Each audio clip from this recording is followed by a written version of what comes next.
En el siglo XVIII, España y su imperio viven una progresiva recuperación económica, que llega a su punto más alto durante el reinado de Carlos III. El pensamiento ilustrado nace en Francia a finales del siglo XVII y se desarrolla en el XVIII con el afán de modernizar y mejorar la sociedad. Esta centuria recibe el nombre de el siglo de las luces. La absoluta fe en el poder de la razón intenta eliminar toda tradición, superstición o idea en conflicto con el ideal de progreso humano.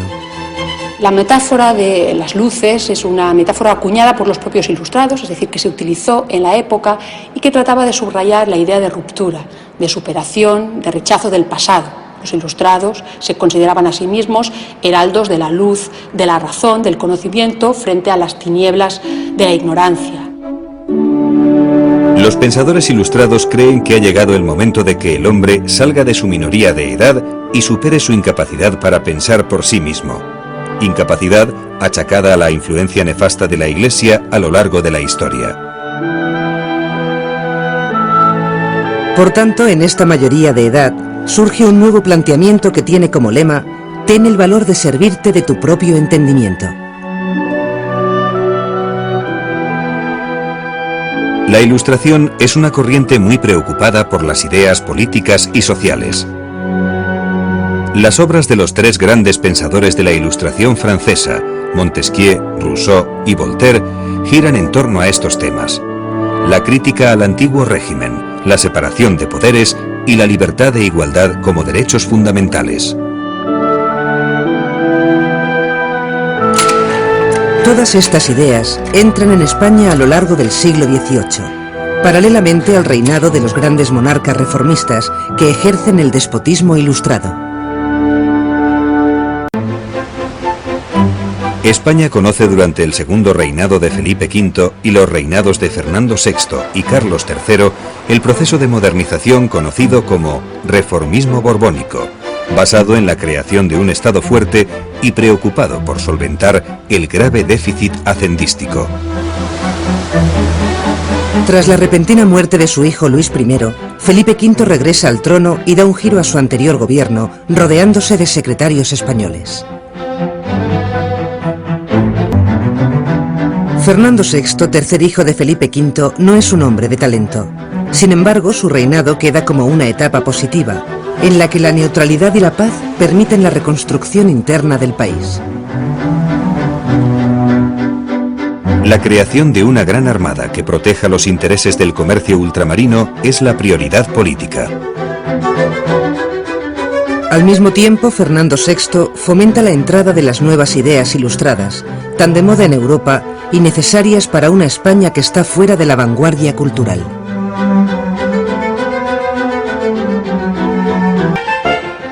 Carlos III, rey de Nápoles y de Sicilia y hermanastro de Fernando VI, pasa a ser el nuevo rey de España. Realiza una serie de reformas sociales, políticas y religiosas que refuerzan el poder de la monarquía y atentan contra los intereses de la aristocracia y de la Iglesia. Los jesuitas eran confesores de los monarcas, lo cual les proporcionaba una considerable influencia sobre las decisiones políticas. Eran también educadores de la nobleza a través de numerosos establecimientos educativos y muy especialmente de los colegios mayores que en la España de los siglos XVI, XVII y XVIII ejercían un auténtico monopolio sobre los cargos administrativos. Los jesuitas eran también confesores y predicadores con una gran influencia sobre las conciencias colectivas. Por todas estas razones tuvieron poderosos enemigos en la España del siglo XVIII, entre los sectores reformistas del gobierno y también entre algunos sectores de la Iglesia, por ejemplo, los obispos reformistas y algunas órdenes rivales como los dominicos.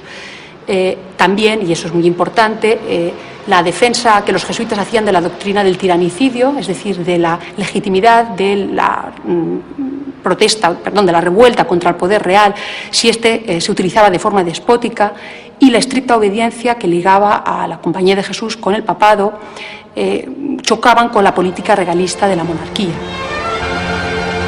Carlos III es el rey más característico del llamado despotismo ilustrado, una manera de gobernar que se resume en el lema todo para el pueblo, pero sin el pueblo. Muere un año antes de que estalle la Revolución Francesa. El despotismo ilustrado es la versión dieciochesca del absolutismo, un programa inspirado en los principios de la Ilustración y una práctica política que trató de fomentar las reformas desde arriba, desde la monarquía entendida como vértice del poder. La monarquía trató de promover en cierta medida la modernización de la cultura, la vitalidad económica del país y la racionalización y uniformización de la administración, todo ello sin perder de vista un objetivo también primordial, acrecentar el prestigio y el poder de la dinastía. En España cabe hablar de una ilustración cristiana que salvaguarda los privilegios de la nobleza y el clero. La monarquía borbónica concentra múltiples esfuerzos en proteger y desarrollar los recursos económicos de América. Inglaterra y España llegan a un conflicto naval en América por intereses comerciales enfrentados en sus respectivas colonias. Diversas razones que dificultan la llegada de los buques a Sevilla mueven a Felipe V a trasladar la casa de contratación a Cádiz. La ciudad gaditana, que mantiene el monopolio del comercio americano, conoce durante el siglo XVIII un importante desarrollo. En el año 1717, Cádiz empezó a compartir con Sevilla el monopolio del comercio con las Indias. Fue entonces cuando Cádiz se convirtió en el modelo arquitectónico para muchas ciudades de las colonias españolas en América. Años más tarde, con el traslado definitivo de la casa de contratación a Cádiz, la ciudad se impregnó del espíritu americano que se dejó sentir en el habla, en la forma de vestir, en el folclore y los jardines, que se llenaron de plantas traídas del Nuevo Mundo. El prolongado y mutuo intercambio de costumbres, tradiciones y productos comerciales entre Cádiz y las ciudades del Nuevo Mundo, como La Habana, fue la causa del gran parecido que tienen estas ciudades. Cádiz es la ciudad andaluza que mejor representa el estilo neoclásico. Fue en el siglo XVIII, coincidiendo con el nacimiento del neoclasicismo, cuando Cádiz alcanzó uno de sus momentos de mayor esplendor, gracias al comercio con las Indias. Fue tanta la importancia de Cádiz en aquella época que llegó a ser la capital de España durante 3 años. En aquellos tiempos, Cádiz tuvo un ambiente cosmopolita por la amplia presencia de comerciantes extranjeros, en especial italianos y franceses. Estos extranjeros, que suponían casi el 10% de la población, trajeron el gusto por la arquitectura, la ópera y las ideas de la Ilustración.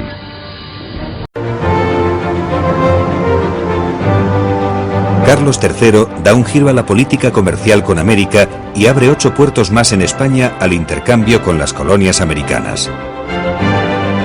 De este modo, la metrópoli y su imperio americano experimentan un poderoso empuje comercial.